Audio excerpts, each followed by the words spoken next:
All right, we're back. Volume 3 of Wasted Space of our third book club episode. This is Wasted Space. We've been doing the first 2 volumes. This is Volume 3 now. So if you haven't been keeping up with this and you still want to read Volume 3, I implore you, pick up those volumes, guys. They're pretty great. Volume 3 is not out, though. You have to buy the individual issues. Right. Volume 3 is not out right now. It is out in October.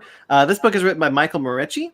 With art by Hayden Sherman, and I really like the thing on the back because I just picked up the physical volumes myself after reading the single issues. The volumes at the end say, Michael Moreci and Hayden Sherman have thrown Philip K. Dick in a blender with Preacher. I love it. That's, 100%. Science fiction Preacher makes sense. Yeah, so the beginning, before we get into the arc of what Volume 3 is, we want to touch on the special holiday special. But before we get into that, who are you? Who is he? Oh, man. And who am I? Man, it's so much easier when I have a template in front of me. I should make one for this show. I am Brandon T. McClure. Normally, I have a paper in front of me telling me what to do when we record. With me, as always, is Ben Magnet. My super scruffy goatee. Sparks Whitty. Hey. And Ryan Eliopoulos. Let's get wasted. So as I said before, we were going to be touching on the holiday special of Wasted Space. This is kind of a Christmas special. Not kind of, it is a Christmas special. It's very quick, a couple of pages. So what do we think about this before we get into the volume?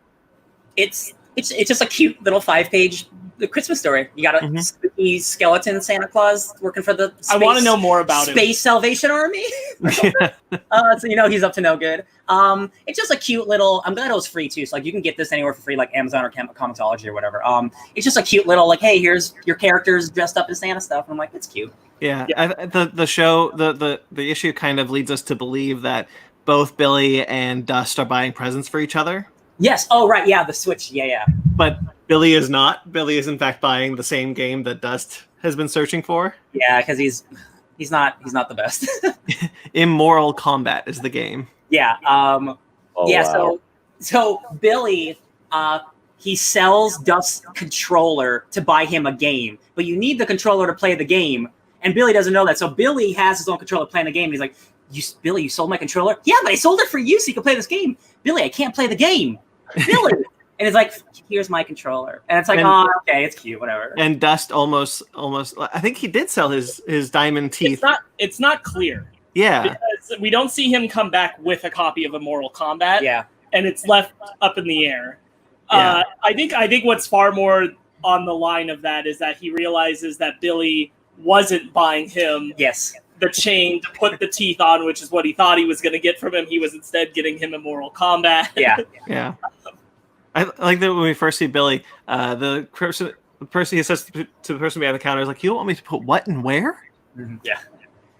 Such a weird book. Yeah, and it ends with just a cute little picture of them, like Molly's dressed up as Santa, and Dust has a Christmas box next to his naked body, next to his, covered his blanket. I'm like, yeah, this is a cute little thing. Yeah. At first when Billy was going to get Immortal Kombat, it's like, hey, I sold. I mean, yeah, it was an effort way to like sell the controller to get the game and he can't play it. It kind of reminded me of there's like that Disney Christmas movie where Mickey and Minnie are trying to find that one present for each other, but they sell the thing that it's like this, like they got a present to complement the thing that they sold. Yeah, it's a tale of all time. Yeah.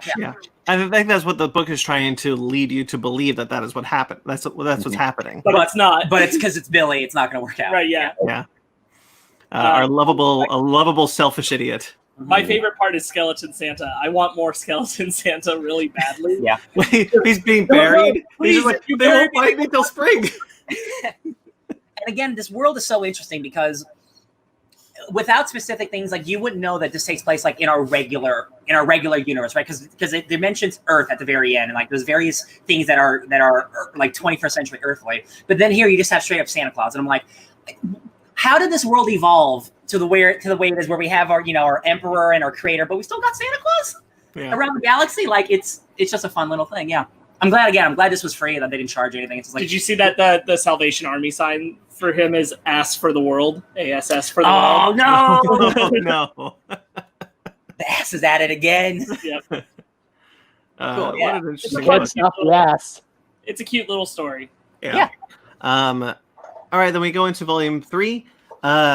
and what we thought was the final volume of this book. And I'm happy to say it's not.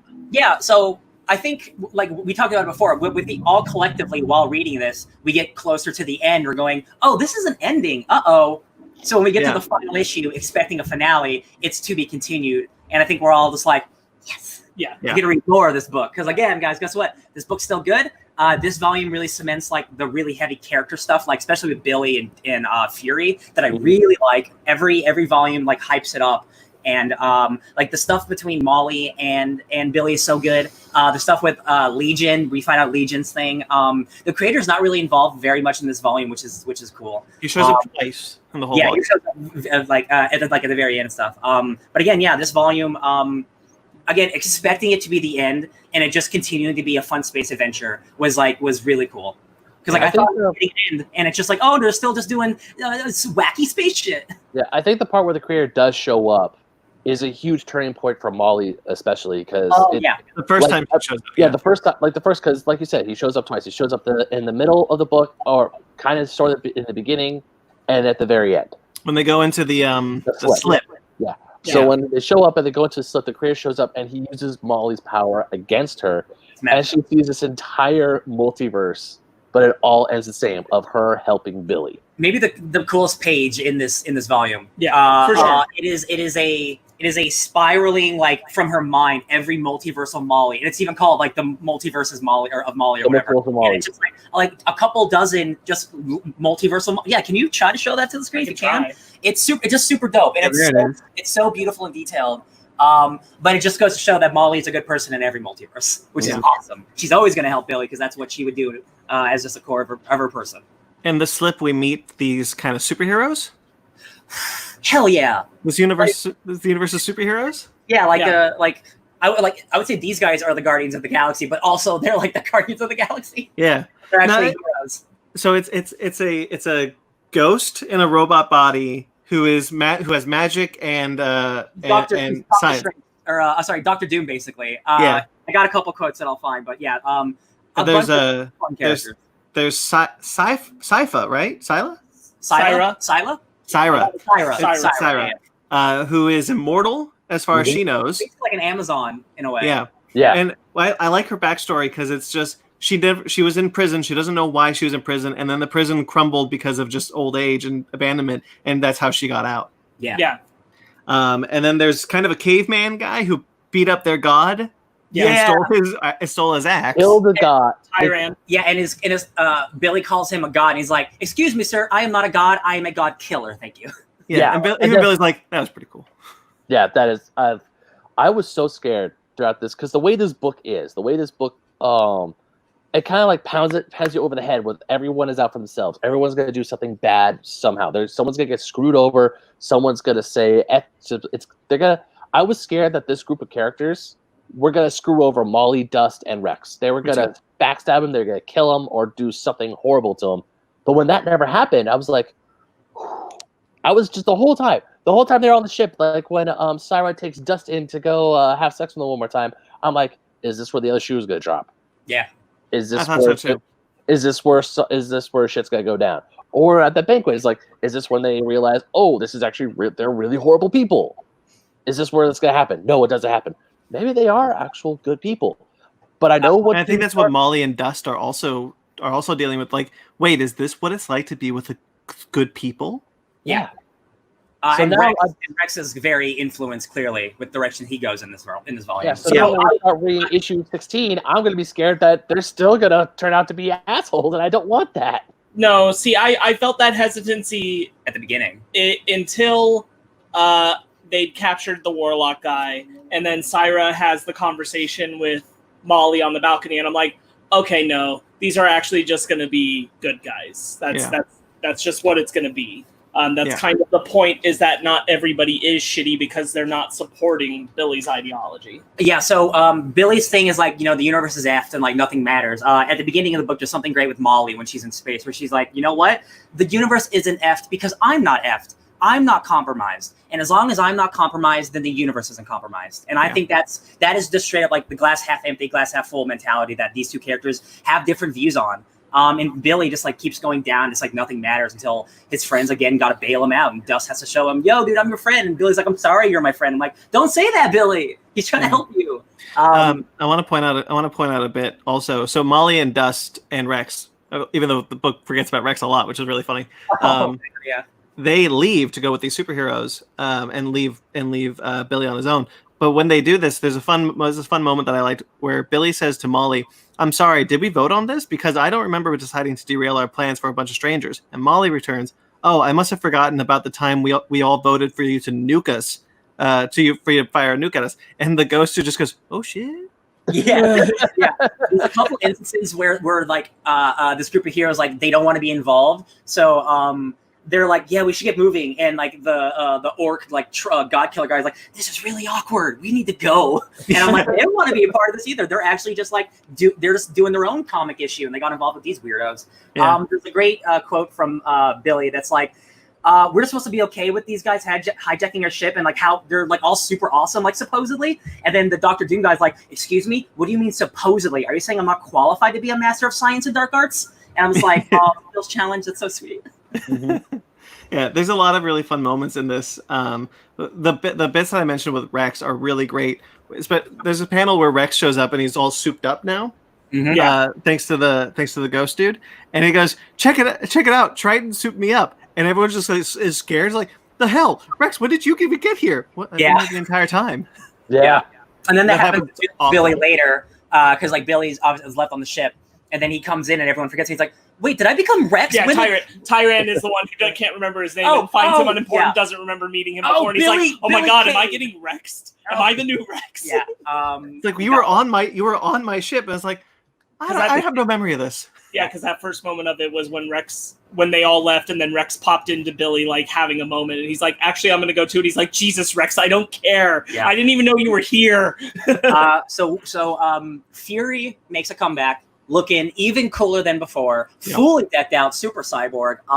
And gold, basically like half cyborg Frieza. And she's talking to Billy like, "Billy, what did you do to my dust bunny?" Not that I care. I don't care at all. Because she clearly cares, but like she's again like she just might be my favorite character in this because she has this whole monologue of the 9 rows, like the Alan Moore Watchmen of just her talking about how like she's just such a bad person, and like she just and the thing about Dust is, spoilers, Dust is not a F bot. He is a kill bot. He's just so much better than everyone else, and she wants to aspire to be like him, and she's so mad that she can't be like him. And it's like that's so real and it's so beautiful. We find out that Dust genuinely just wants to be a better person. Yeah, that he works at it. Yeah, and he works and they don't. And there's some really great imagery. Again, only something you can really do like in comics or just like specific imagery in movies. When she's being really mean and brutal, you see her cyborg side, but when she's being really sweet and merciful, you don't see her cyborg side. Half of her face is covered just to show her humanity, and that's it a couple times in this book. And I thought that was super dope.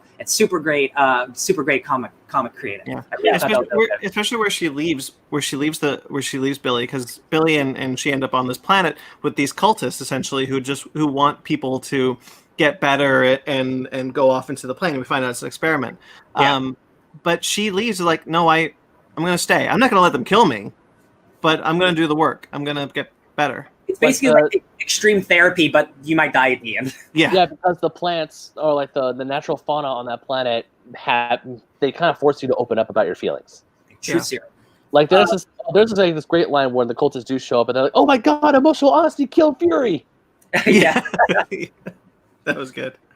They're going back to the multiple panels that you were talking about for Fury on that one page.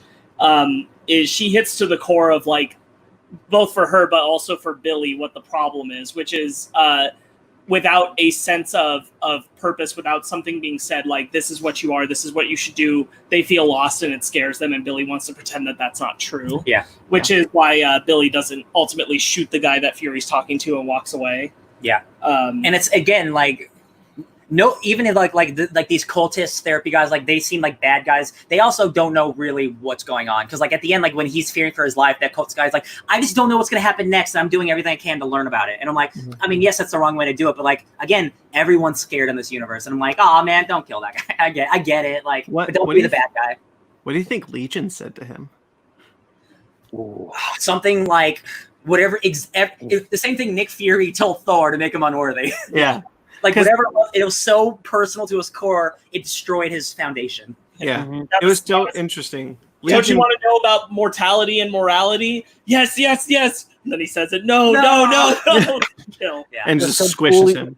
Just completely shatters his viewpoint on the entire universe and squish. That's Legion's like go-to. It's like a plop. Pretty much. I want to go all the way back to the beginning with Quillicon. Oh, because yeah, they're like, maybe we need a break, and he's like, it'll be easy. We just go in, we get out. 3 months later. 3 months later.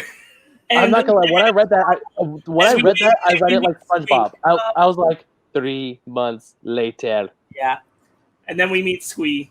Oh, poor Squee. Squee. Oh my God. We need a one-shot about what happened on that planet with Squee. That 3 months later. I love just being thrown into the end of a clear adventure because it's Squee and Squee getting killed, and he cares so much about Squee. Billy's got tears in his eyes. And then Dust shows up with a full beard, and he's like, "You're not going to do anything because I have the crystal." And what's the like, crystal? And then it's a bunch of dudes and like, all right, we are definitely at the end of this story. And when they leave Quillicon as it's blowing up, it's just that whole thing, the entire thing, start to finish. That was really just messed up. That was all. Yeah, it was almost like a Rick and Morty like. It was exactly like when they get off the planet, and then they're just like crying and freaking out in the ship. They're like, "That was not okay." That whole moment is my favorite thing in this entire volume because he's just over Squee. He's like, no, we gotta finish this for Squee. Yeah. And then he's like, we have to find out where Earth is. I owe Squee that much. What happened? And then afterwards, Dust has a Tom Selleck beard. No, I'm sorry, it's not a Tom Selleck beard. It's a Henry Cavill from Mission Impossible 6 beard.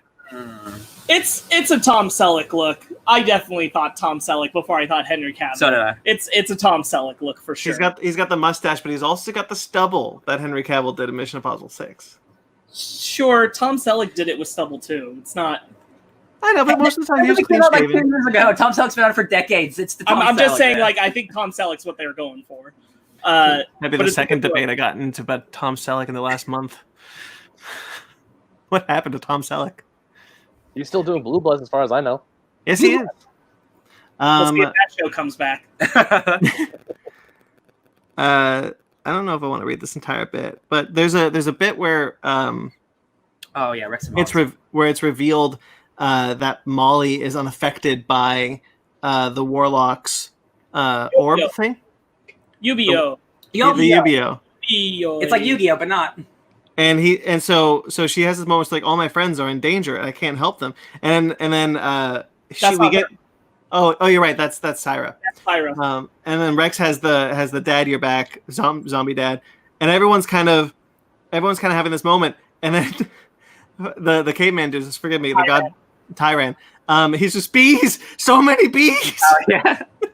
Everyone's having such a personal moment of what we've seen them in the past, and he's just bees. Yes. So there's a great moment with Molly because last volume we had the implication that maybe they banged, right? Yeah. Molly and Billy. They did it. They did not. And it turns out it wasn't because for any any like reason like he didn't want to do it with her or anything. Like it was a very internal like I can't be happy. I'm not allowed to make myself happy. And his whole thing is like, I was protecting you, Molly. That wasn't the easiest thing for me to say, but it's the truth. I wasn't protecting you. I was protecting me because like I don't think I deserve happiness, and like you clearly are like the best thing that ever happened to me, and I don't deserve you basically. And I'm like, Billy, that's so sad. That's the realization he has on the planet, where it's just like, I don't want to be happy. Yeah. It's such a bummer because he might have caused the universe to turn into like a really bad thing. Like he's maybe a direct cause to it, but that doesn't mean you don't deserve happiness. And that is his journey throughout this whole thing, but he just keeps getting deeper and deeper into it. I'm like, oh, I wonder if he will ever get out of it. Like really, because like that dude's got some trauma, man. Yeah. They all do. But like that dude, he it's like he even said himself, like he doesn't like want to get fixed almost. Like he wants to like live with it. And I'm like, oh buddy.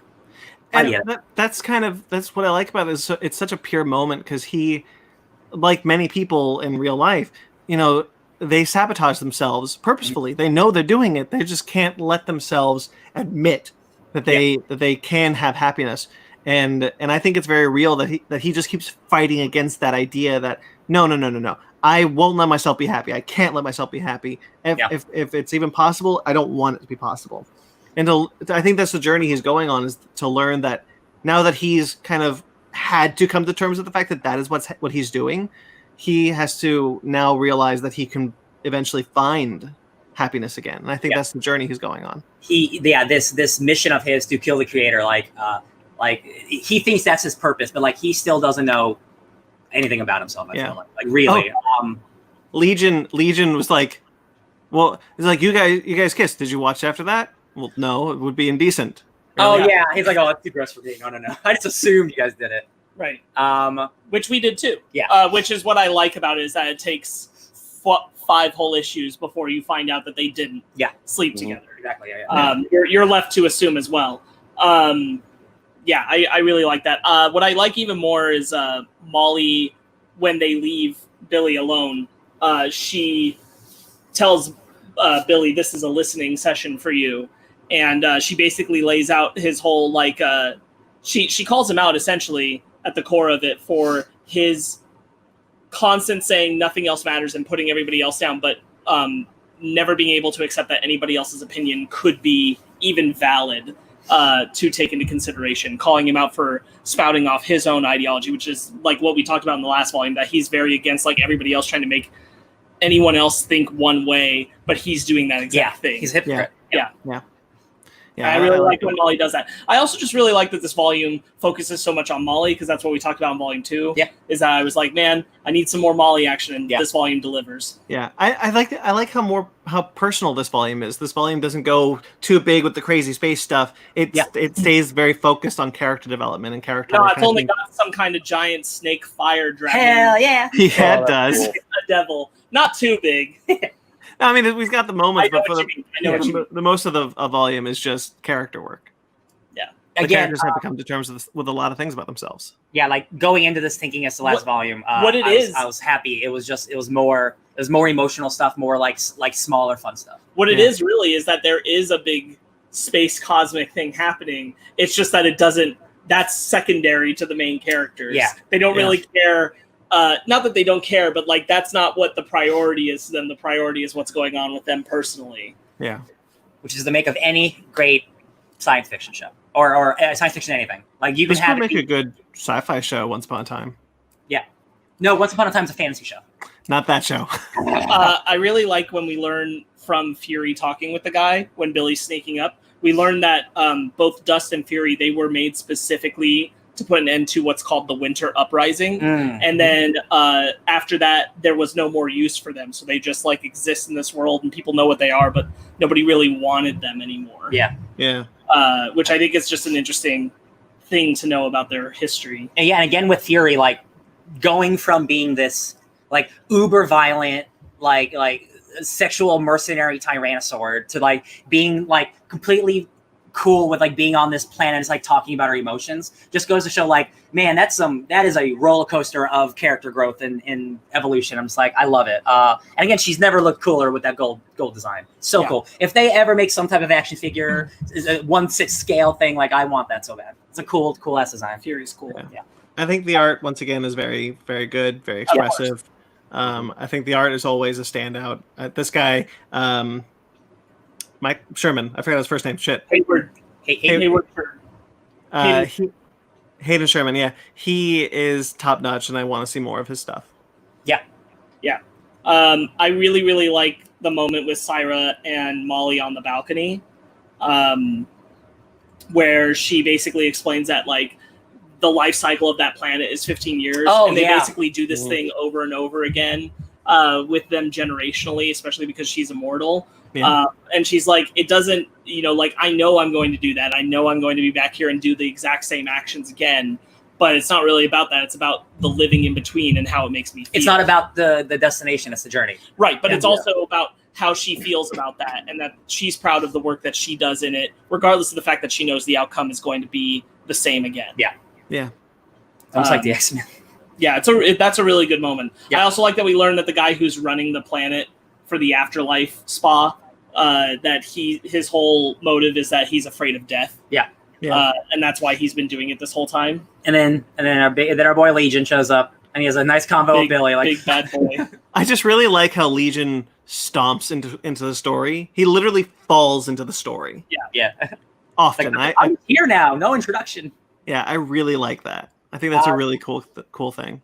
So yeah, he has that conversation with Billy. Oh yeah, Rex and Molly have a great moment. We talked about it a little bit with Rex going to hang out with superheroes. But like Rex's whole thing is like last volume, like who am I? Like he doesn't know who he is, and like he wants to be a good person, and he has finally found his inspiration with these super duper dope mercenary heroes. And he's like, I got to give it a try. I got to learn about myself. Well, and I also like that Molly says, I don't think it was fair of me to ask the question, who are you? I think that you just need to feel good about who you are, and it doesn't really matter, that you know who you are in the moment. And I like the move for Rex to stay with that group. I think that's a good call. It'll be cool to see who among them show up again. Yeah. I wonder how many more volumes they got left. No idea. I'd guess. I mean, I can't guess, but like I'd like to assume more than just one more. I think we probably get another 2 volumes out of this story. I hope so. I feel that way. Yeah, we probably could get another 2 volumes. It doesn't with how this volume ended with issue 15, and it's like the creator specifically says like, oh, just wait for the things that I have in store for you. That doesn't seem like only 5 issues to me. Yeah. So I guess it just goes, sales and stuff. Like we don't know how well it's doing. It was doing well enough to get picked up to be ongoing, so it has to be doing well enough. So we can only hope. I guess we can talk to him and see. Speaking of, for the audience, guys, we talked about it last time on our second episode. We thought we hoped it would be cool to get him on, and we are going to have him on. Michael Moreci himself is going to come on the show for our next episode and talk about the first 3 volumes of Wasted Space and hopefully what comes next. So stay tuned for that. That's coming up. Heck yeah, baby. I really like that when Dust and Billy get back together, it's just this quiet panel of them around each other, and they just Yeah. Dust and Billy is such a well done friendship in these books. I really like it. I really like the concept of the slip too. Yeah, like when they go through it, it's like a super duper black hole plus like collapsing stars. Like it's like the biggest like whatever. I don't even know. It's just everything. It's every science fiction trope put into one. Yeah. And really it's like we don't even understand the concept of this thing.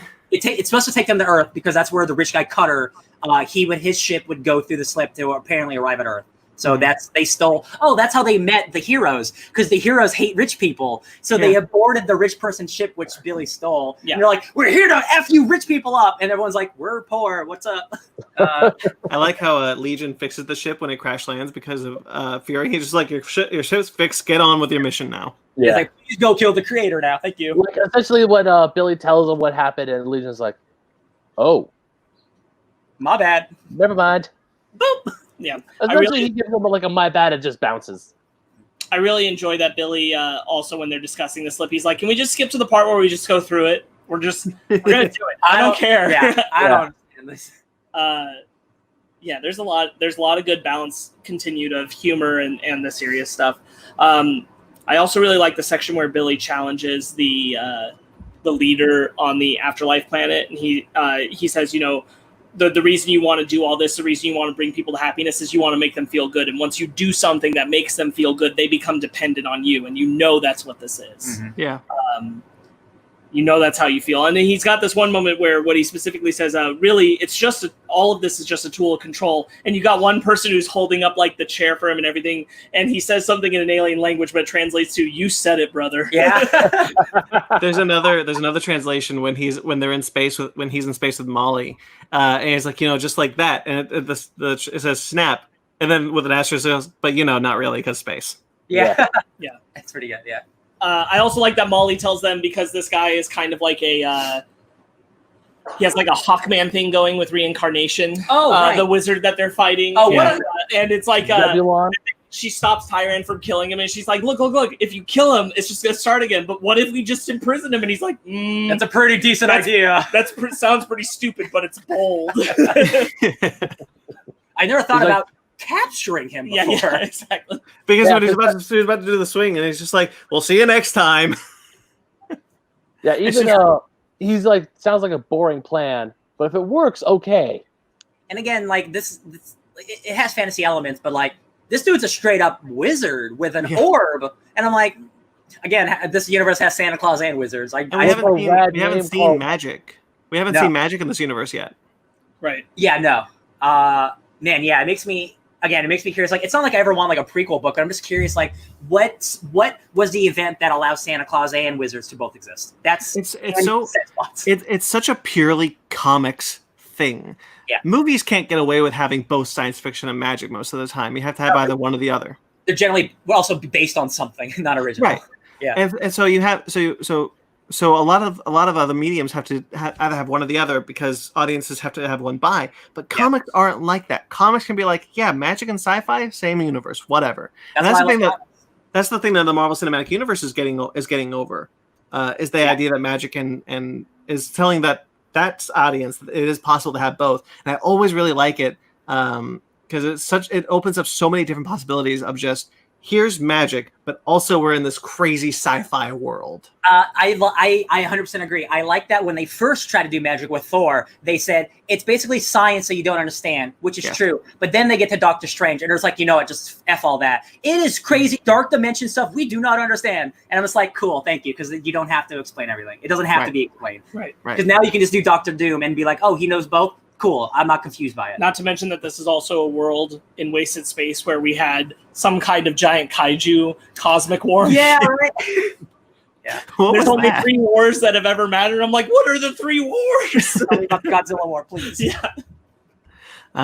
Okay. I think my fundamental favorite thing about this is that while Billy makes progress and he starts to recognize the problems with himself, there is never a switch flip for the character. Because it does character growth and stuff like that doesn't happen overnight. Right. Like, it is happening, like, however long this is taking, months or years of their life. Like, it is not something that happens issue to issue. It's going to take the entire book, which is great because sometimes there are books that are like, oh, the switch is that pretty quick. And you're like, I don't buy it. Because none of this going forward means that Billy's not going to have disputes with Dust and Molly again over like things he's saying or things he wants or whatever. It's going to happen again. It's not something where he just suddenly becomes, I'm altruistic and I understand how bad I've been and where I've got to be. He's like, I'm sorry. But we've seen him say I'm sorry to Dust before and still make mistakes. Is there something worse than dropping a nuke potentially on all your friends? Right. That's what how much worse could he get? Like, I don't know if we've seen the worst that he could get yet. I'm curious. Like, how long is it going to do something emotionally destructive? Well, so I mean, think about it. Like, I that's really bad. But like, think about from their perspective, what Billy's done to them is that he did that. But then he also immediately, they said, maybe we should take a break. No, let's go to Quillicon. It won't be a big deal. 3 months later, through hardship that was really hard on them. Okay, now we got to go through the slip, and we know that. Let's go right now. And they don't get a say. That's the whole thing, is that they're like, he's not even listening to us. We're not part of a team. I think it's all us following Billy's crusade. Like so it wears on them because it feels like he doesn't care. Mm-hmm. Like the part when Molly, Rex, and Dust they're in that meeting before they go attack Zebulon, which, by the way, bitchin' villain name, Zebulon. And fuck, what was it trying? You were talking about. And Sarah's like, hey, what do you guys think? And they're all like, wait, you want to know our opinion? And they're like, yeah, that we're a team. That's what we do. We ask each other's opinion on the plan. And all 3 of them are like, we've never done this before. What do we do? Right, yeah, exactly. People want our opinion. What? Yeah, because the whole time Billy's like, this is what we're doing, and no one else has a say in it. Ben, I just want to point out the ticker at the bottom. Squeeze. Never forget. Hashtag RIP Squeeze. That was seriously like, I know it's supposed to be like, no, it has to be a comedy moment, right? Because like, I was laughing when he has tears in his eyes, like, this will not stand, and like, it's got to be a Squeeze. Yeah, I mean, it's meant to be like, it's for the characters it's sincere, but for you, because of how you got there, it's comedy. That's straight up like, not to compare them, but like, it's the closest comparison, like a Guardians of the Galaxy moment. Because if they did the work, you could care about Squeeze. Yes. But they did, they're just throwing you into it, and that's the comedy of it. I almost don't want to know more because I really I don't either. It's better as a comedic piece. It's just so it's so good. Hashtag justice for Squee. Justice for Squee.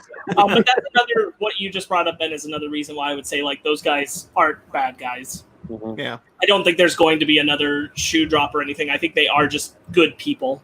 Yeah. Okay. Anything else you guys wanted to add? No, this is a great book. I cannot wait for it to actually start and support it as it's coming out. Yeah, That's really cool. me too. I'm sad it's over.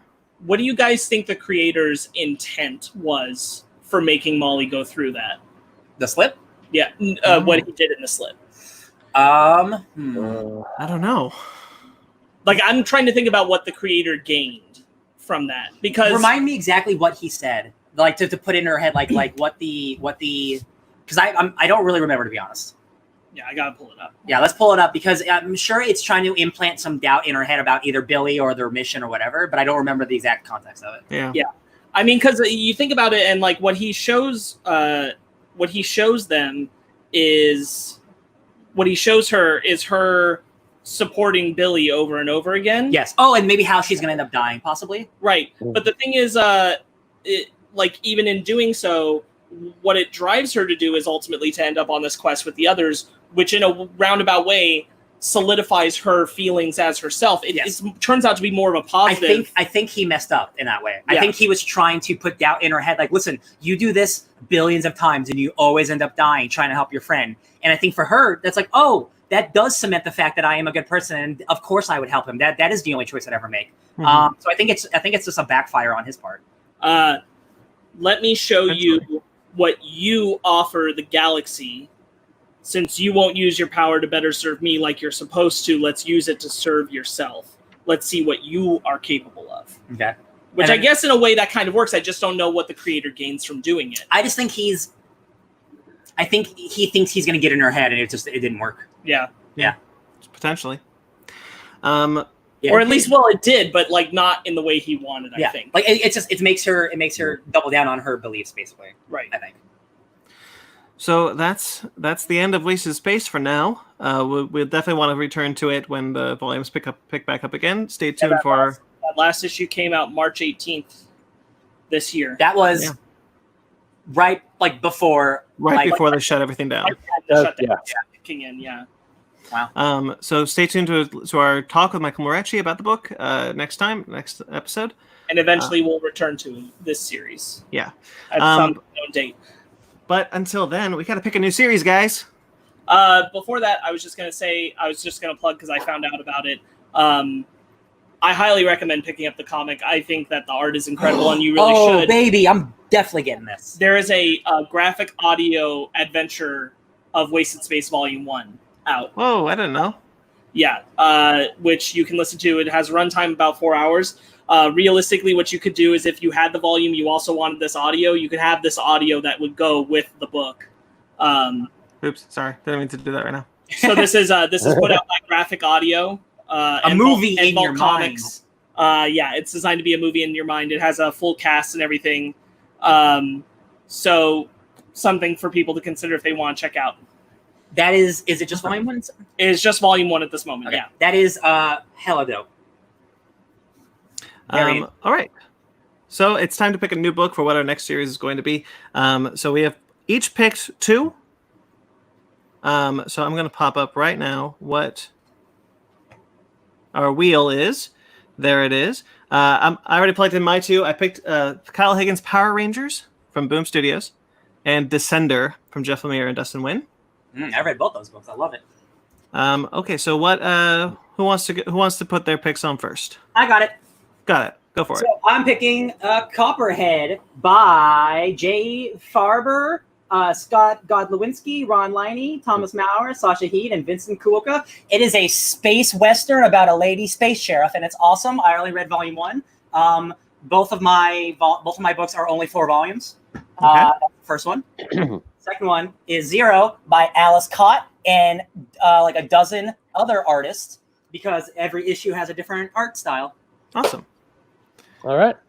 The first book I want to pick is one of my favorite series of all time. I absolutely adore this book. I also adore the movie, but I want to revisit the book series because it's been a while since I read it, and it is Scott Pilgrim by Brian Lee O'Malley. Okay. So, of course, all 6 books for Scott Pilgrim. And my second is Star Wars Infinities. Of all the movies, like whatchamacallit? New Hope, Empire Strikes Back, and Return of the Jedi, where they take it's like a alternate universe of what happened if the one major event changed.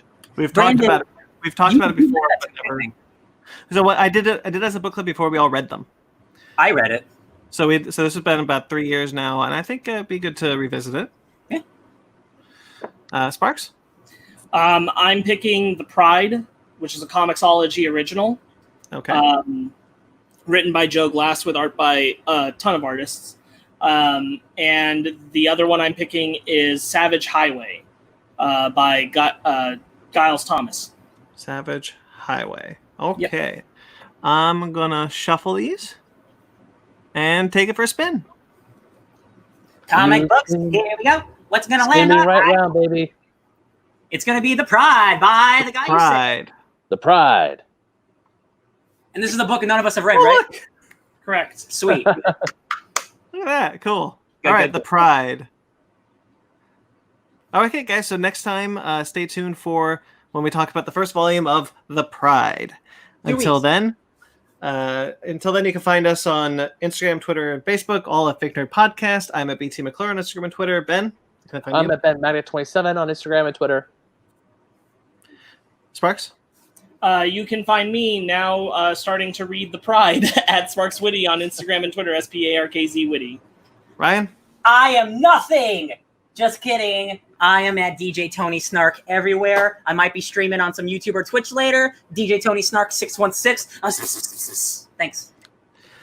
And you can find us on fakenerdpodcast.com for all of our stuff and all of our links to everywhere we are. Don't forget to like this video. Don't forget to subscribe to this channel. You can find our audio feed on wherever you listen to podcasts, Fake Nerd Podcast, where we're going to be talking about the Old Guard. This coming week, we just finished talking about all of the DC animated movie universe films. That was a lot of fun. Check those out now. Until next time, guys, stay fake nerds. Get wasted. Bye.